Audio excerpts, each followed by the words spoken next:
Hello दोस्तों, आज हम सुनेंगे मंटो साहब की एक और कहानी जिसका नाम है तमाशा। बहुत ज़्यादा फेमस कहानी है ये, तो ध्यान लगाकर सुनेंगे इसको। बहुत कमाल की है। मुझे पूरा विश्वास है कि आपको बहुत ज़्यादा पसंद आएगी ये कहानी और आपके साथ कई दिनों तक रहने वाली है ये कहानी। चलिए शुरू करते हैं। 2-3 रोज से हवाई जहाज सियाह गिद्धों की तरह पंख फैलाए खामोश फिजा में मंडरा रहे थे, जैसे किसी शिकार की तलाश में। सुर्ख आंधियां वक्त बेवक्त किसी आने वाले खूनी हादसे का पैगाम ला रही थी। सुनसान बाजारों में सशस्त्र पुलिस की गश्त एक अजीब भयावह समा पेश कर रही थी।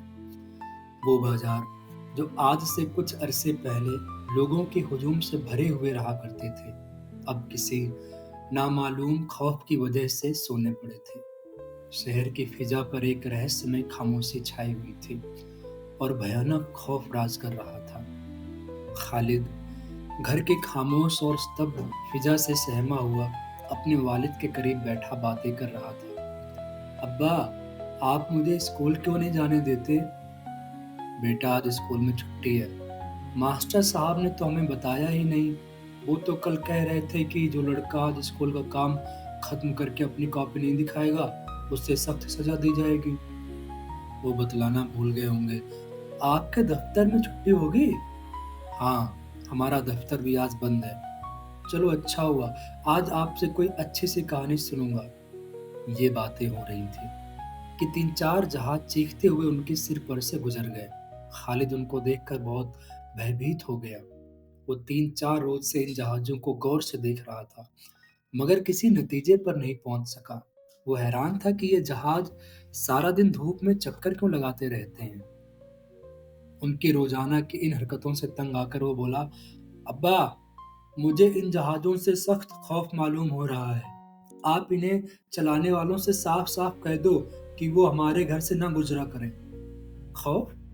कहीं पागल तो नहीं हो गए हो खालिद? अब्बा, ये जहाज बहुत खौफनाक हैं। आप नहीं जानते हैं, किसी न किसी दिन हमारे घर पर गोला फेंक देंगे। कल सुबह मामी अम्मी जान से कह रही थी कि इन जहाज वालों के पास बहुत से गोले हैं। अब्बा, अगर उन्होंने इस किस्म की कोई शरारत की तो याद रखें, मेरे पास भी एक बंदूक है, वही वाली जो आपने पिछली ईद पर लाकर दी थी। खालिद के अब्बा ने अपने लड़के के गैर मामूली साहस पर हंसते हुए कहा, मामी तो पागल है। मैं उनसे बात करूंगा कि वो घर में ऐसी बात क्यों करती हैं। वो ऐसी बात कभी नहीं करेंगी। अपने वालिद से रुखसत लेकर खालिद अपने कमरे में चला गया और हवाई बंदूक निकालकर निशाने लगाने का अभ्यास करने लगा, ताकि अगर किसी रोज हवाई जहाज वाले गोले फेंके तो उसका निशाना ना चूक जाए और वो पूरी तरह बदला ले सके। काश प्रतिशोध का यही नन्हा जज्बा हर शख्स में पैदा हो जाए। इसी अरसे में जबकि एक नन्हा बच्चा बदला लेने की फिक्र में डूबा हुआ तरह तरह के मंसूबे बांध रहा था, घर के दूसरे हिस्से में खालिद का अब्बा अपनी बीवी के पास बैठा हुआ मामी को हिदायत कर रहा था कि वो आगे से घर में इस किस्म की कोई बात न करे जिससे खालिद को दहशत हो। मामी को और बीवी को इस किस्म की ताकीद करके वो अभी बड़े दरवाजे से बाहर जा रहा था कि खादिम एक भयानक खबर लाया कि शहर के लोग बादशाह के मना करने पर भी शाम के करीब एक आम जलसा करने वाले हैं। ये उम्मीद की जाती थी कि कोई न कोई दुर्घटना जरूर पेश आकर रहेगी। खालिद का अब्बा ये खबर सुनकर बहुत खौफजदा हुआ। अब उसे यकीन हो गया कि माहौल का गैर मामूली सुकून, जहाज़ों की उड़ान, बाजारों में सशस्त्र पुलिस की गश्त, लोगों के चेहरों पर उदासी का आलम और खूनी आंधियों की आमद किसी खौफनाक हादसे के आसार थे। वो हादसा किस किस्म का होगा, ये खालिद के अब्बा की तरह किसी को भी मालूम नहीं था। सारा शहर किसी नामालूम खौफ में लिपटा हुआ था। बाजार जाने के ख्याल को तर्क करके खालिद का अब्बा भी कपड़े भी नहीं बदल पाया था कि जहाज़ों का शोर बुलंद हुआ। वो सहम गया।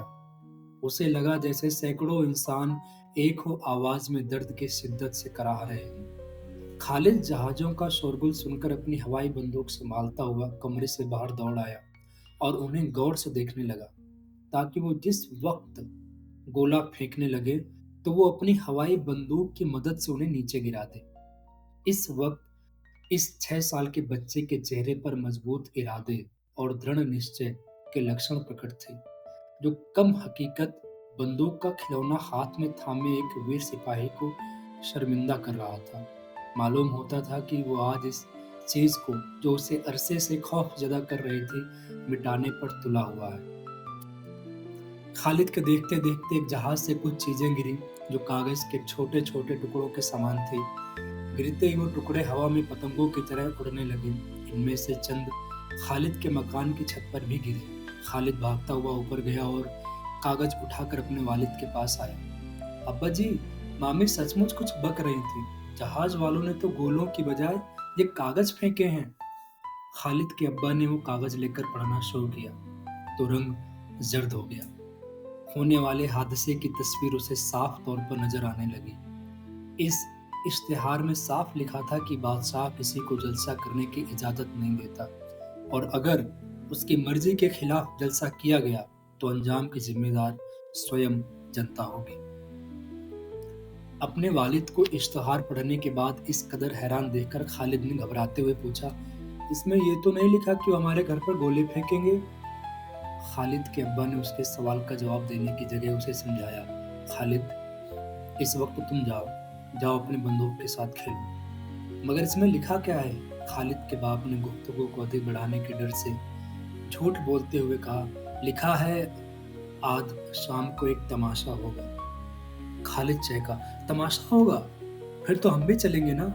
क्या कहा? खालिद का वालिद चौंका, क्या इस तमाशे में आप मुझे नहीं ले चलेंगे? ले चलेंगे, ले चलेंगे। अब जाओ जाकर खेलो। कहाँ खेलूं? बाजार में आप मुझे जाने नहीं देते, मामी मुझसे खेलती नहीं, मेरे साथ पढ़ने वाला दोस्त वो भी आजकल यहाँ नहीं आता।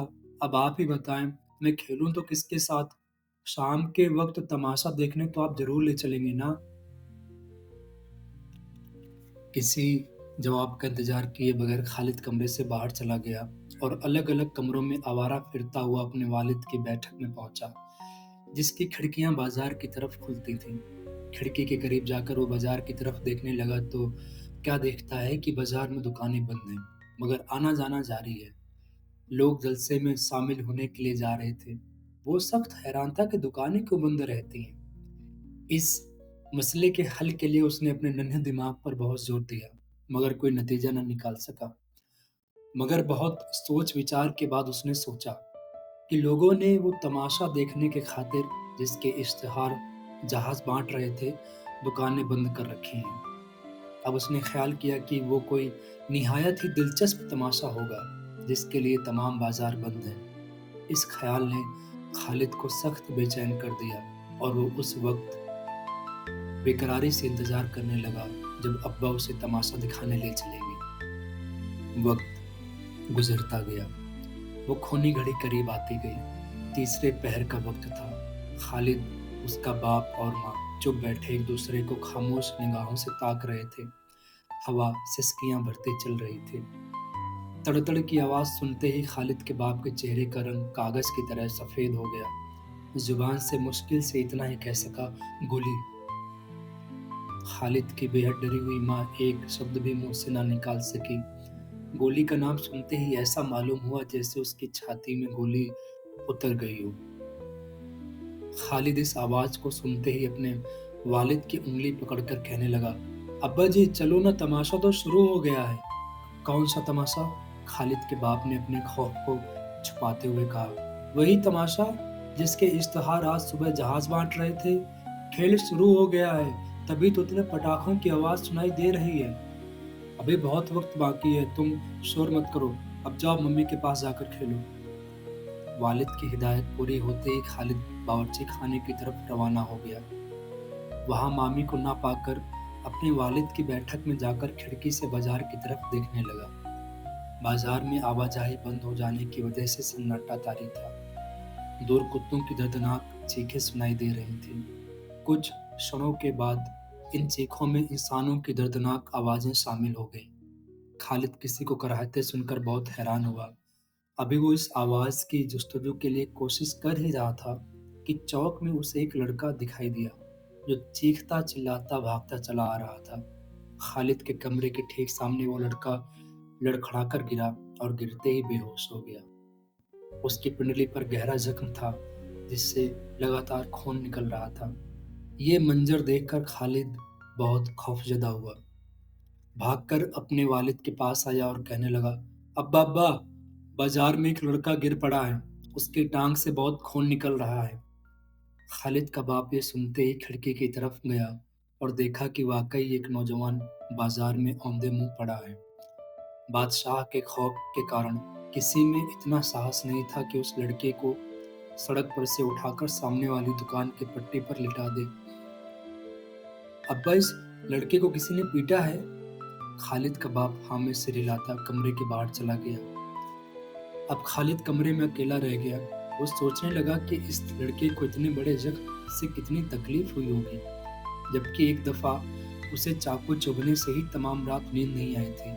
उसका बाप और उसकी माँ तमाम रात उसके सिरहाने बैठे रहे थे। इस ख्याल के आते ही उसे ऐसा मालूम होने लगा कि जैसे वो जख्म खुद उसकी कुंडली में है और उसमें बहुत तेज दर्द है। एकाएक वो रोने लगा। खालिद के रोने की आवाज़ सुनकर उसकी माँ दौड़ती-दौड़ती आई और उसको गोद में लेकर पूछने लगी, मेरे बच्चे, रो क्यों रहे हो? अम्मी, उसे किसी ने मारा है। शरारत की होगी उसने। मगर स्कूल में तो छड़ी से सजा देते हैं, लहू तो नहीं निकालते। छड़ी जोर से लग गई होगी। तो फिर क्यों इस लड़के को इस कदर मारा गया? एक रोज जब मास्टर साहब ने मेरे कान खींचकर सुर्ख कर दिए, तो अब्बा जी ने हेडमास्टर के पास शिकायत की थी ना। इस लड़के का मास्टर बहुत बड़ा आदमी है, अल्लाह मियाँ से भी बड़ा नहीं, उनसे छोटा है। तो फिर वो अल्लाह मियाँ के पास शिकायत करेगा। आज देर हो गई है हामिद, चलो सो जाओ। अल्लाह मियाँ, मैं दुआ करता हूँ कि तू उस मास्टर को जिसने इस लड़के को पीटा है अच्छी तरह सजा दे और उस छड़ी को छीन ले जिसके इस्तेमाल से खून निकल आता है। मैंने पहाड़े याद नहीं की, इसलिए मुझे डर है कि कहीं वो छड़ी मेरे उस्ताद के हाथ ना आ जाए। अगर तुमने मेरी बात न मानी तो फिर मैं तुमसे कभी नहीं बोलूंगा। सोते वक्त खालिद दिल ही दिल में ये दुआ मांग रहा था।